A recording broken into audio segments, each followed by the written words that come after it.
vous invite à prendre votre Bible et à regarder avec moi dans Galates chapitre 3. Nous continuons notre étude dans cette épître de Paul aux Galates.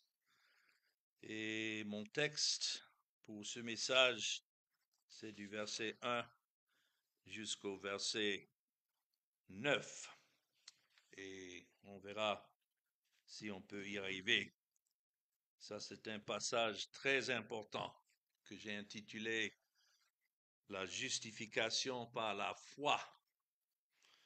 Quand on dit par la foi, le mot foi qui est utilisé ici ne concerne pas la croyance, c'est-à-dire ce que l'homme croit, mais plutôt le contenu de l'évangile, c'est-à-dire la doctrine de Christ. Qui dit la foi, dit la doctrine de Christ, et ça concerne le Seigneur Jésus-Christ et ce qu'il a accompli à la croix. Voilà le vrai sens du mot foi. Donc ici, dans le premier verset, l'apôtre Paul confronte une doctrine floue que ceux de cette région de Galate étaient en train de poursuivre à cause de prédicateurs flous, on peut dire, qui venaient avec un message mixte. Et donc Paul ici exprime son inquiétude pour eux. Rappelons-nous qu'il était auparavant dans cette région qui est comparée aujourd'hui à la Turquie, le pays de la Turquie. Et il avait passé plusieurs fois prêchant l'évangile, mais il y avait des légalistes, ceux qui insistaient sur l'importance de la loi pour le salut, l'obéissance à la loi, plutôt qu'à la foi qui est en Jésus-Christ. Donc voilà ce qu'il défend ici quand il dit aux Galates, notons, dépourvu de sens, qui vous a fasciné, vous, aux yeux de qui Jésus-Christ a été peint comme crucifié. Voyons les termes qu'il utilise ici, des mots forts et bien mérités. Quand on voit des gens qui suivent un message qui est contraire à l'évangile pur, donc on doit les adresser avec fermeté. Et donc, une autre manière de dire ici, dépourvu de sens, il pouvait bien dire, ô vous, chers idiots de Galatie, en appelant les Galates insensés. Paul ne voulait pas dire par là qu'ils étaient moralement ou bien mentalement déficients.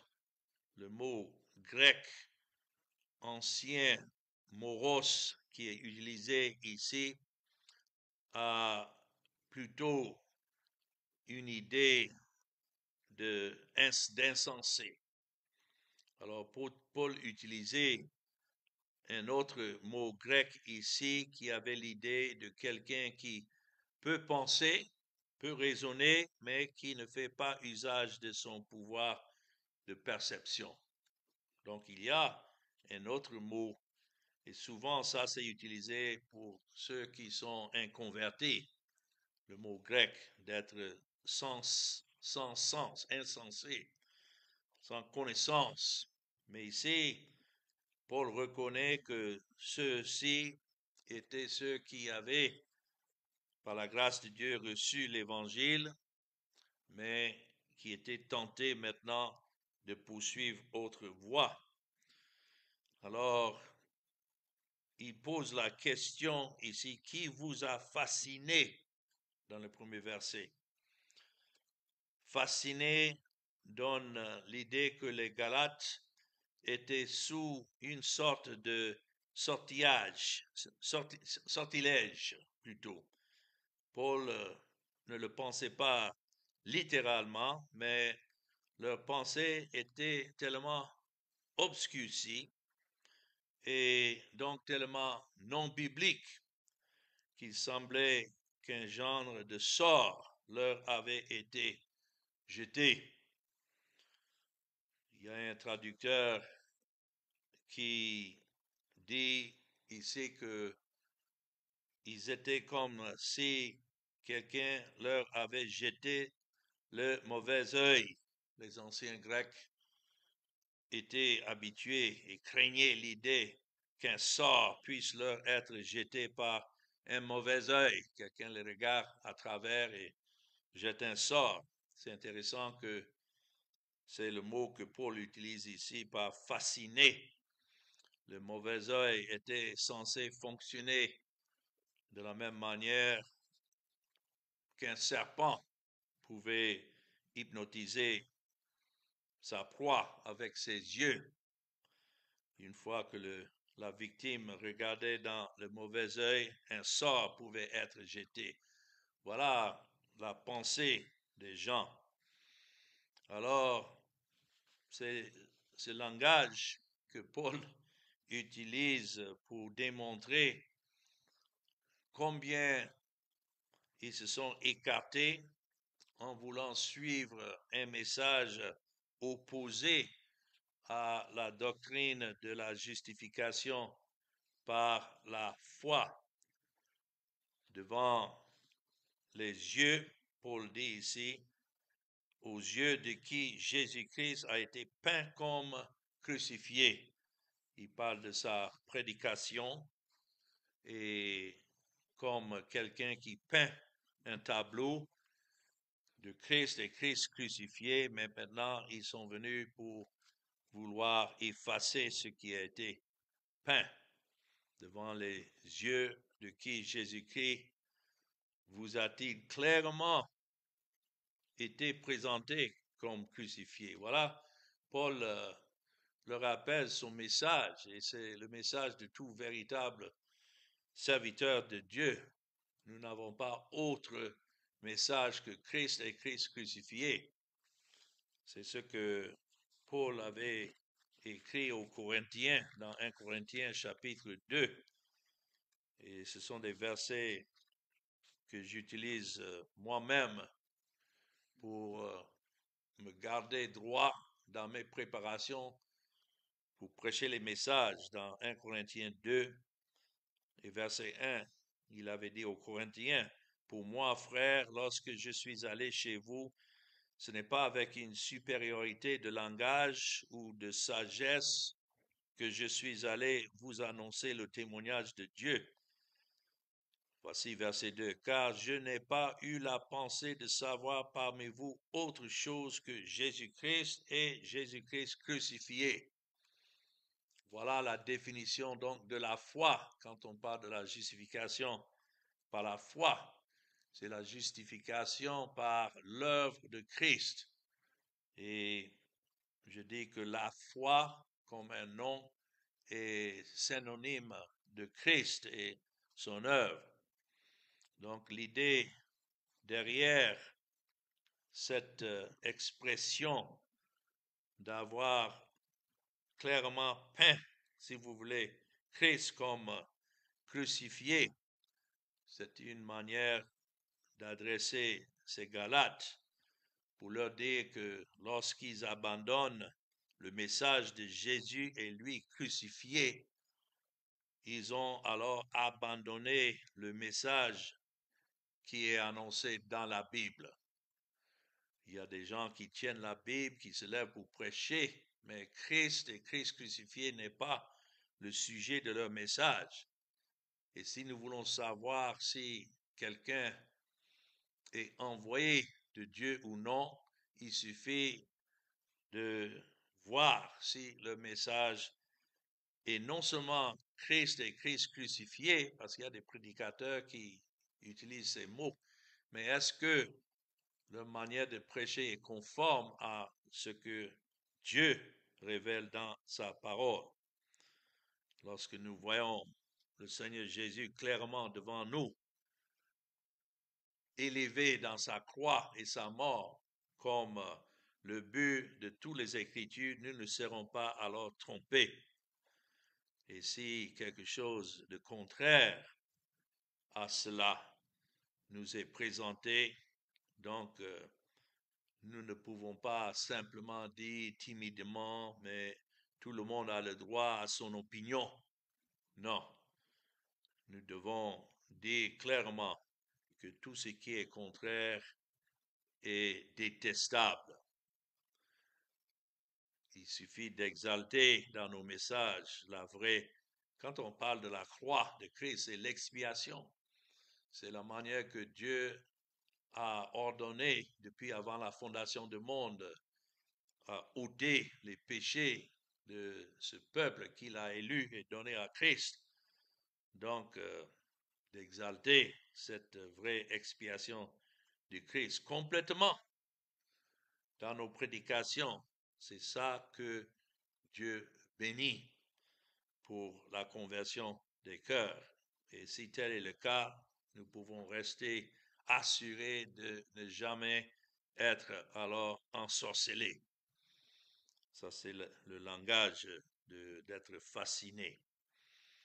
Alors, dans les versets 2 et 3, Paul continue à confronter cet éloignement de la doctrine de la foi, ou bien, comme je disais, la doctrine de Christ. L'apôtre Jean a dit, si quelqu'un vient et il prêche autre doctrine que celle de Christ, alors ne même pas le recevoir. Et donc Paul aussi rend témoignage de cela. Regardons dans les versets 2 et 3 de Galates 3. Voici seulement ce que je veux apprendre de vous.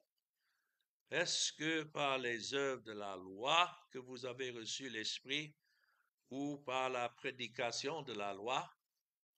Êtes-vous tellement dépourvu de sens?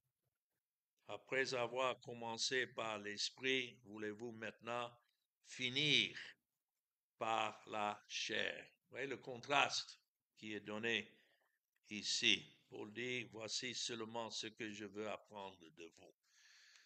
Et ça, c'est une bonne manière aussi d'aborder ceux qui sont encore dépourvus de sens en ce qui concerne l'Évangile et Christ et son œuvre, ce qu'il a accompli.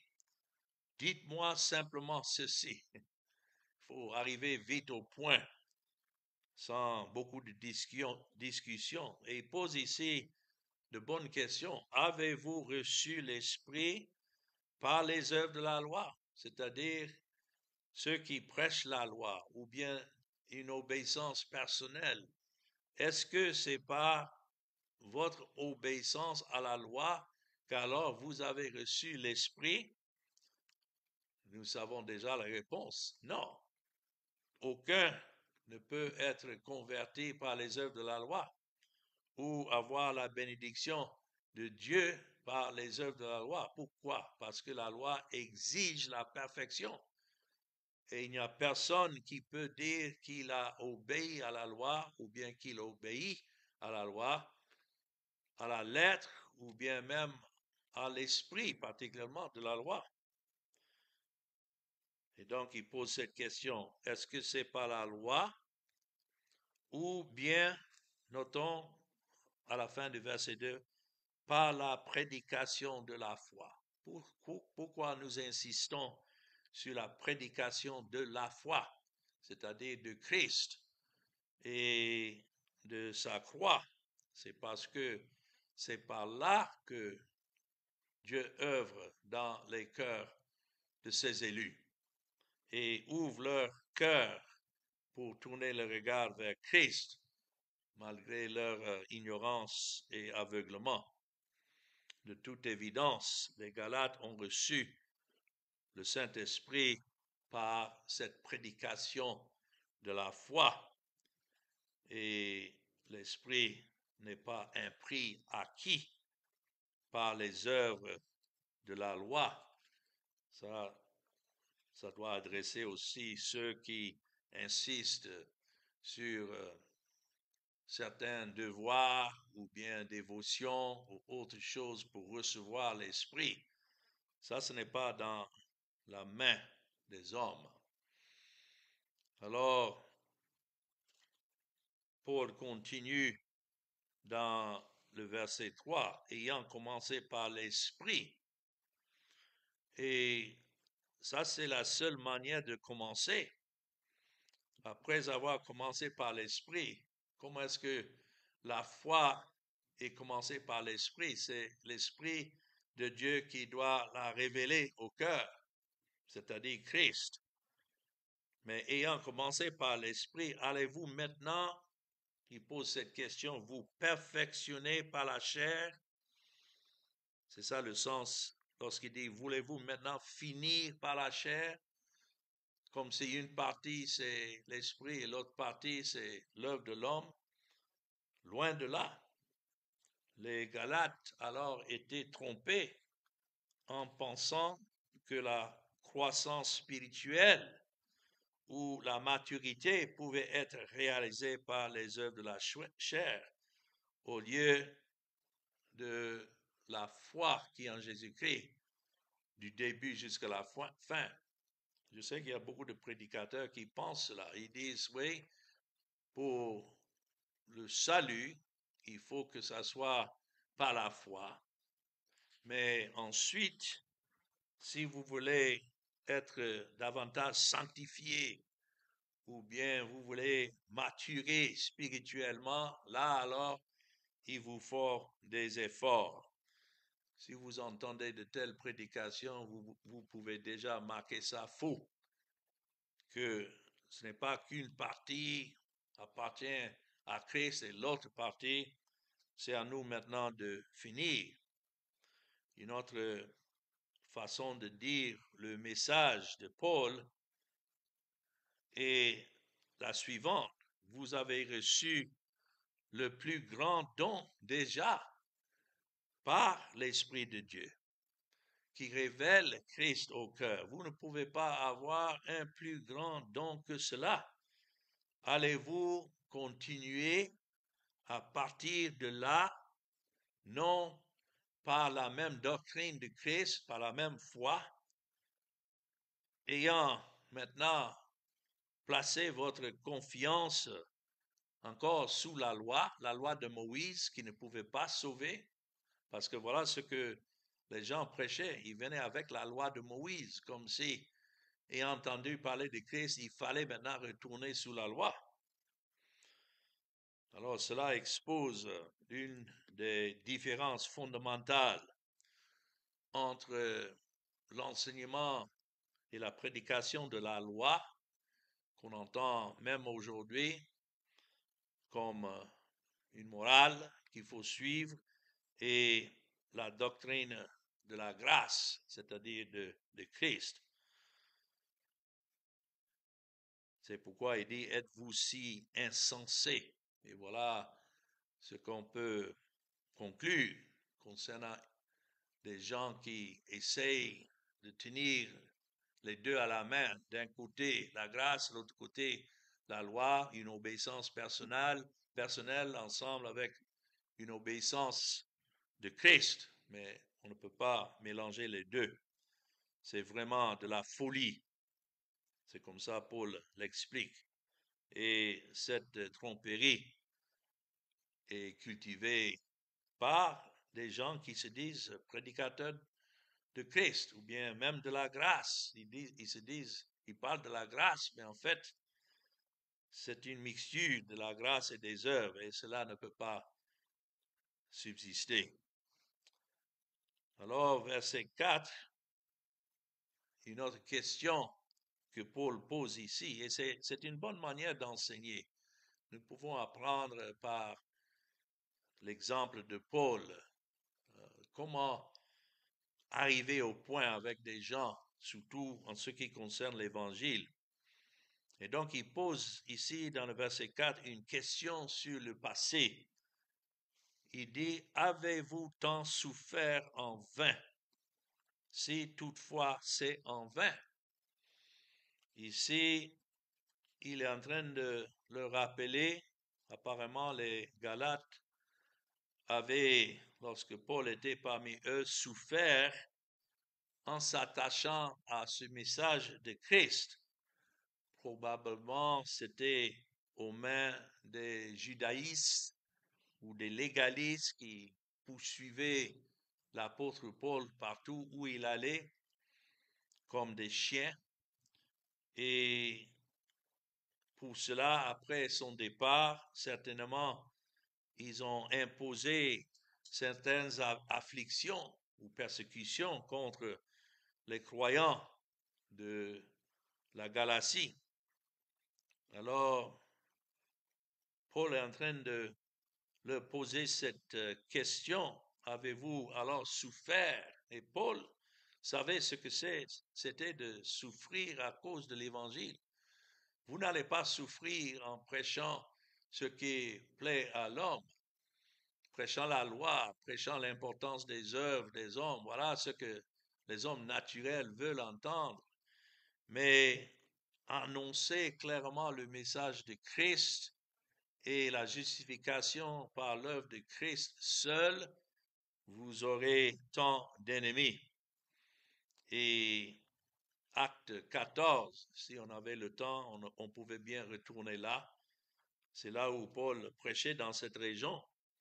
Et Acte 14 montre clairement que Paul et ses compagnons ont été persécutés vigoureusement. Paul même étant lapidé et laissé pour mort.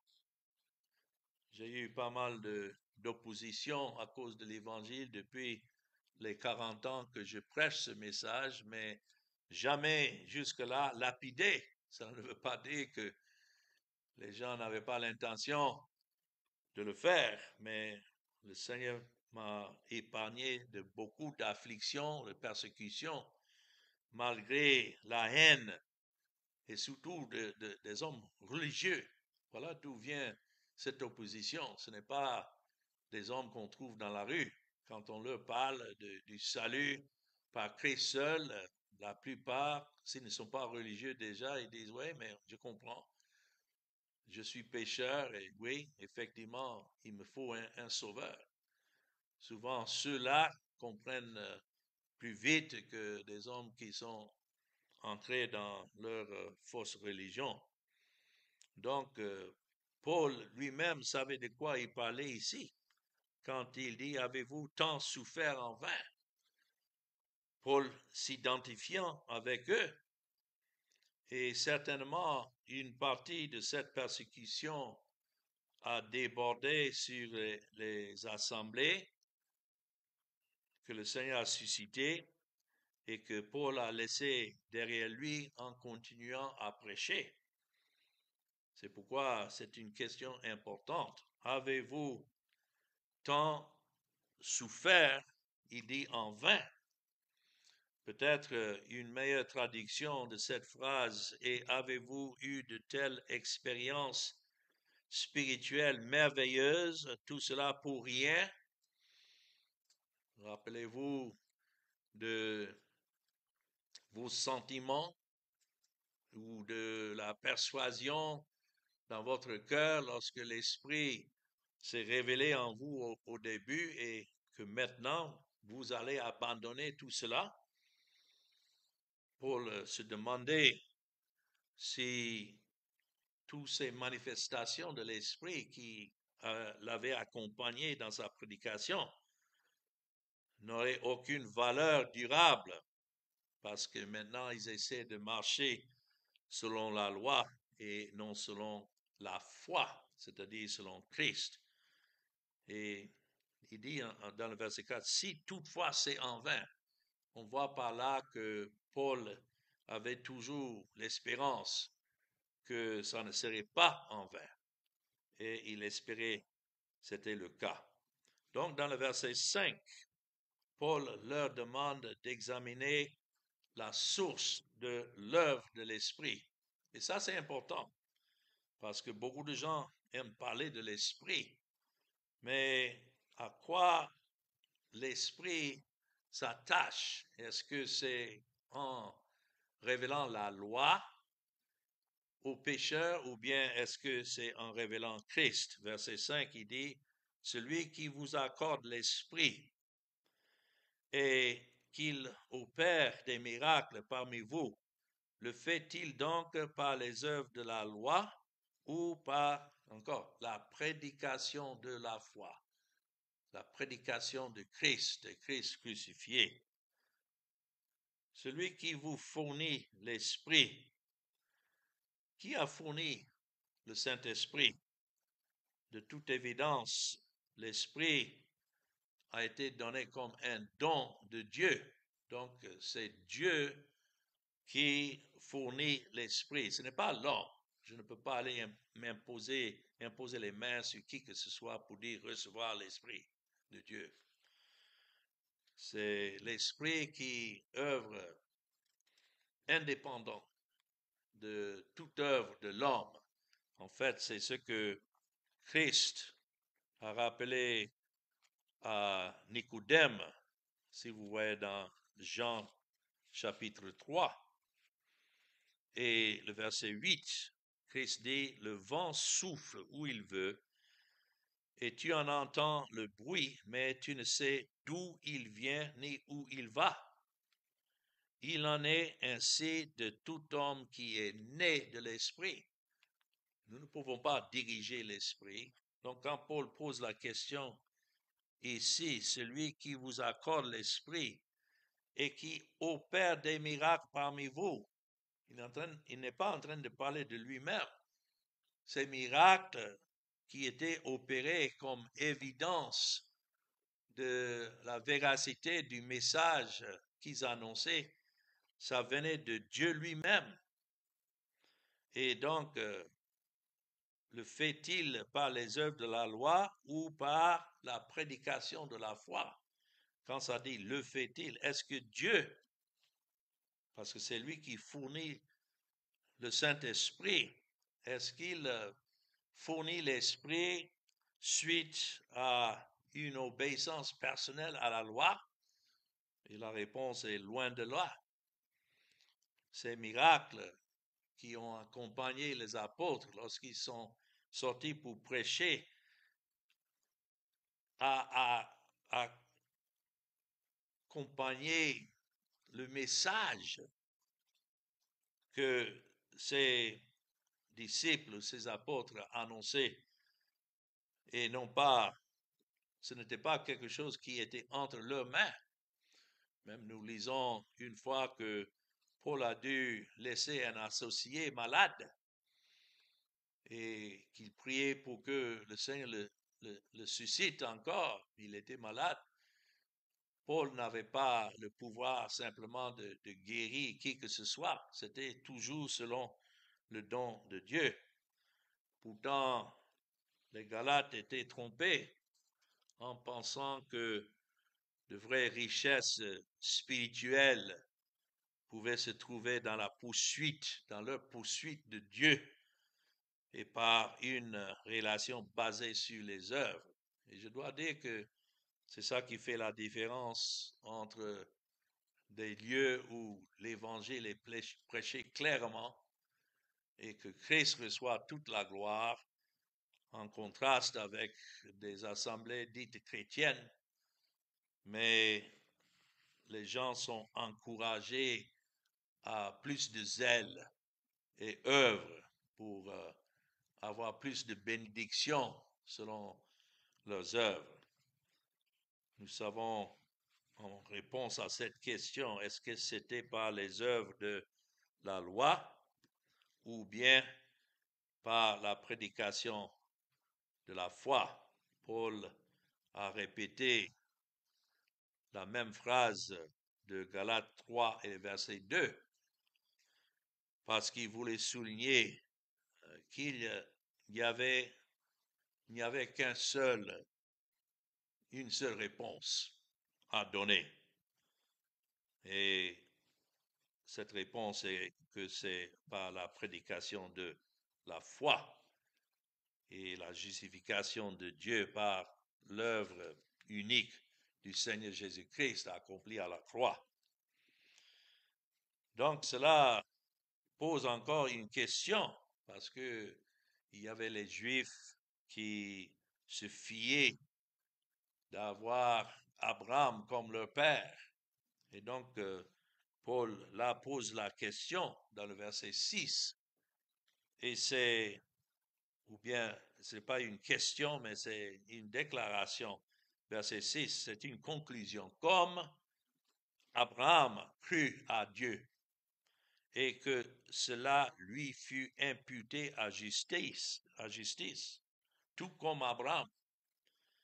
Si nous voulons voir la manière que Dieu déclare juste les pécheurs, nous savons que ça doit être de la même manière pour tous ceux qui sont élus depuis le début du temps jusqu'à la fin.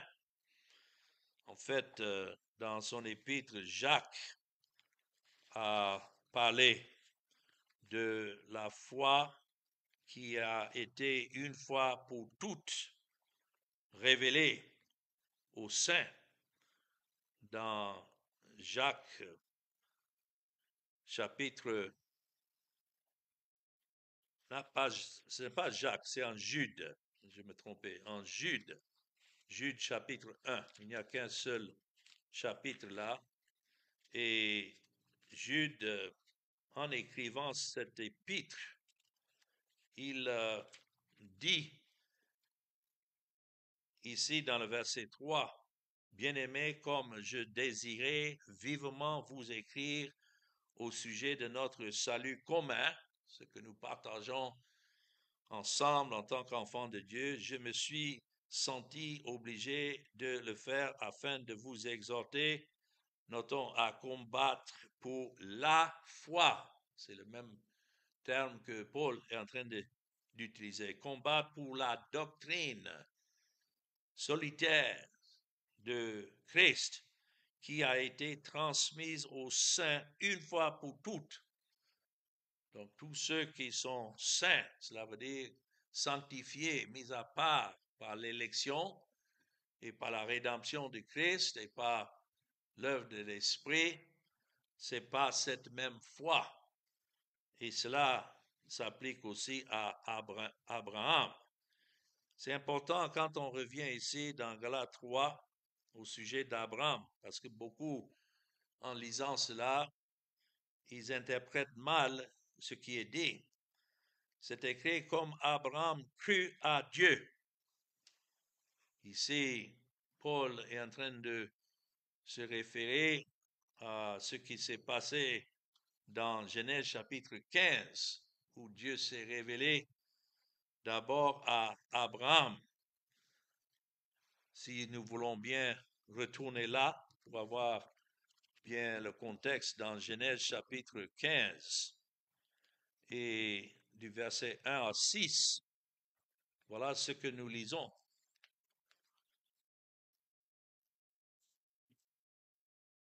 Après ces événements, la parole de l'Éternel fut adressée à Abraham dans une vision. Et il dit, Abraham, ne crains point, je suis ton bouclier et ta récompense sera très grande. Donc nous voyons que ce n'est pas Abraham qui cherchait Dieu, mais c'est plutôt Dieu qui s'est approché d'Abraham pour se révéler en lui. Et Abraham répondit, Seigneur éternel, que me donneras-tu? Je m'en vais sans enfant et l'héritier de ma maison, c'est Eliezer de Damas. Et Abraham dit, voici, tu ne m'as pas donné de postérité, et celui qui est né dans ma maison sera mon héritier.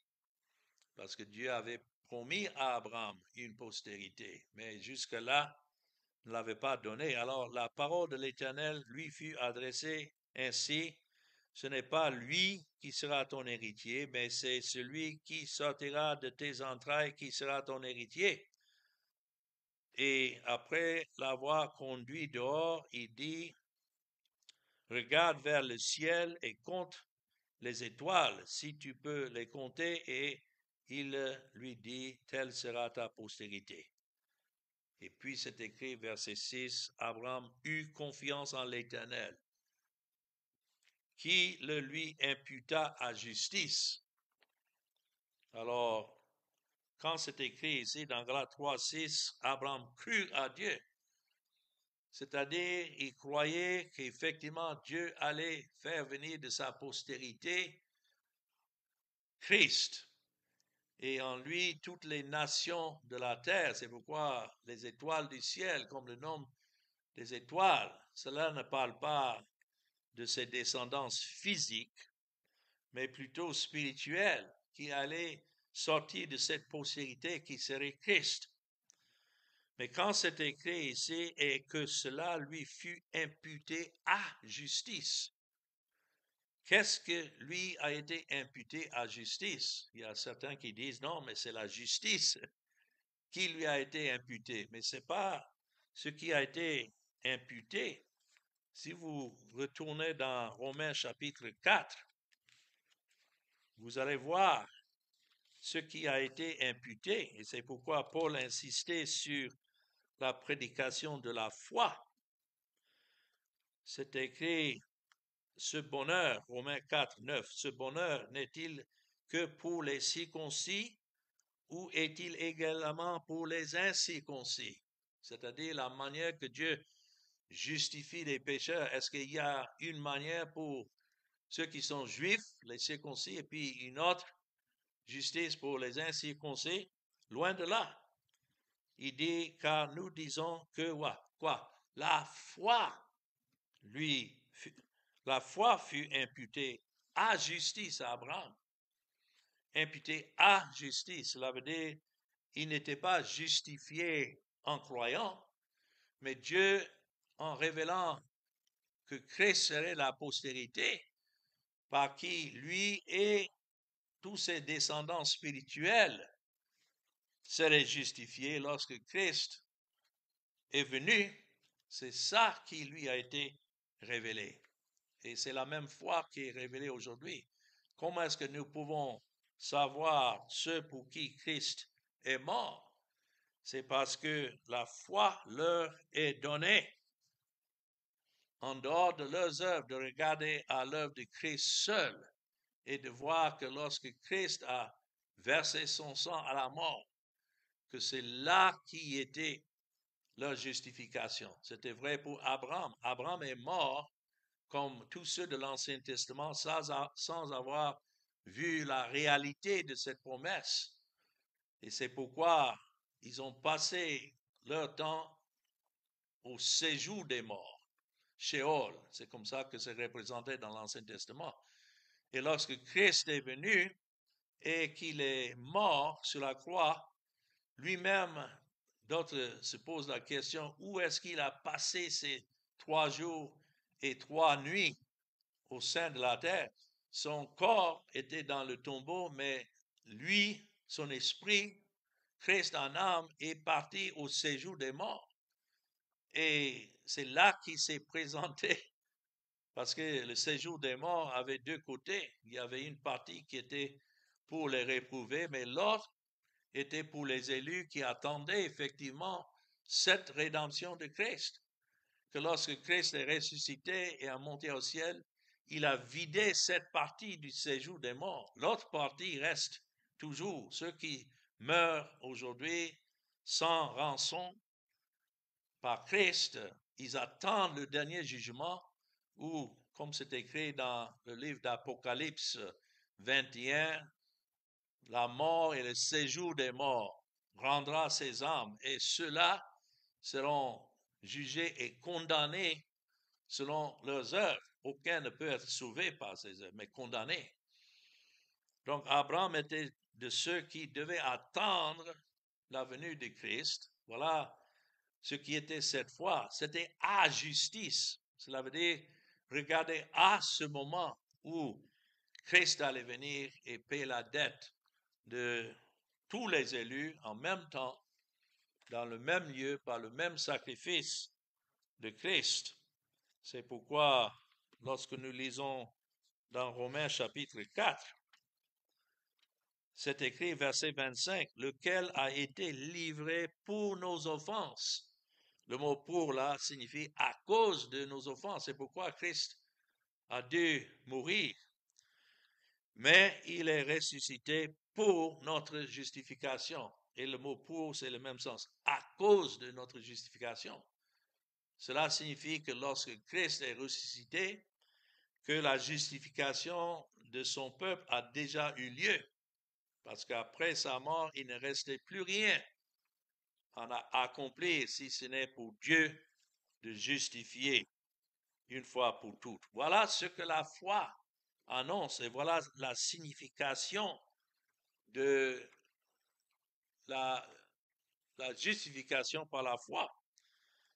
Et de croire à Dieu, comme c'est écrit ici concernant Abraham, il croyait effectivement que Christ devait venir et payer sa dette. Il n'était pas mieux que d'autres, il n'était pas plus spirituel que d'autres, mais il devait être justifié de la même manière que les autres. Et cela par l'œuvre de Christ seul. Nous allons tracer une pause ici et je reviendrai là-dessus la prochaine fois parce que les versets qui suivent sont très importants, surtout en voyant que Abraham représente alors tous ceux qui sont véritablement fils de Dieu. Ce n'est pas par les œuvres, mais c'est par la grâce de Dieu, comme il dit dans le verset 7. Reconnaissez donc que ce sont ceux qui ont la foi qui sont fils d'Abraham. Notons la manière que c'est écrit, qui ont cette foi. De la même manière que ça a été attribué à Abraham, c'est attribué aussi, donné à ceux pour qui Christ est mort.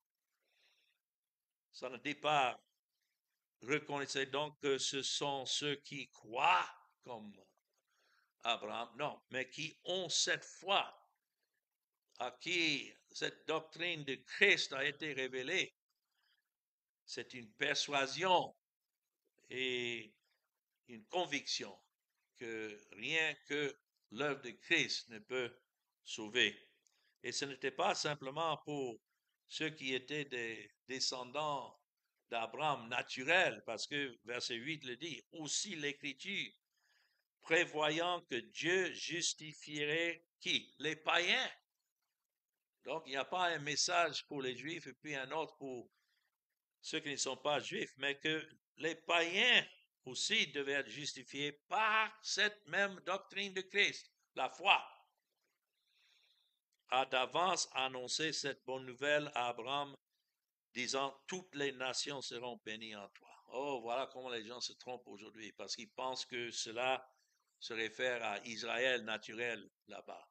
Et c'est pourquoi beaucoup essaient de soutenir Israël, même dans leur guerre contre les autres voisins, les pays voisins. Non, quand c'est écrit, toutes les nations seront bénies en toi.